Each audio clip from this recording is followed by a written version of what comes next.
School ছাত্রীকে ধর্ষণের অভিযোগ উঠতেই অভিযুক্তের ঝুলন্ত দেহ উদ্ধার। শুক্রবার খড়িবাড়ির চক্করমারি শ্মশানঘাট থেকে অভিযুক্তের ঝুলন্ত দেহ উদ্ধার হয়।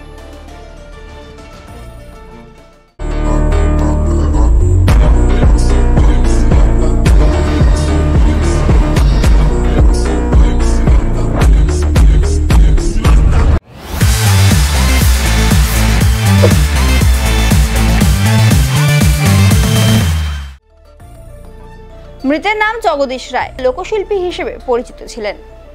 জানা গিয়েছে, চাকরি দেওয়ার নাম করে এক নবম শ্রেণীর ছাত্রীকে ধর্ষণ করার অভিযোগ ওঠে জগদীশ রায়ের বিরুদ্ধে। এরপর নাবালিকা গর্ভবতী হয়ে পড়ে। গতকাল মেয়ের শারীরিক অবস্থার পরিবর্তন দেখে বিষয়টি বুঝতে পারেন পরিবারের সদস্যরা। পরে গোটা বিষয়টি পরিবারকে জানায় নাবালিকা। এরপর গতকালই খড়িবাড়ি থানায় অভিযোগ দায়ের করেন নাবালিকার বাবা। অভিযোগের ভিত্তিতে তদন্তে নামে পুলিশ।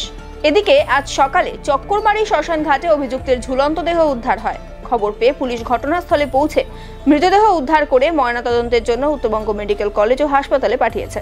গোটা ঘটনার তদন্তে খড়িবাড়ি থানার পুলিশ।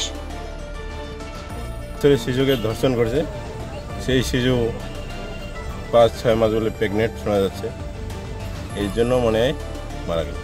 কালকে লিখিত অভিযোগ দেওয়া হয়েছিল, আমরা থানায় ছিলাম, রাত 12টা-1টার পায় নেই খুঁজে, আমরা নিজের বাড়ি আসে শুয়ে গেছি সবাই।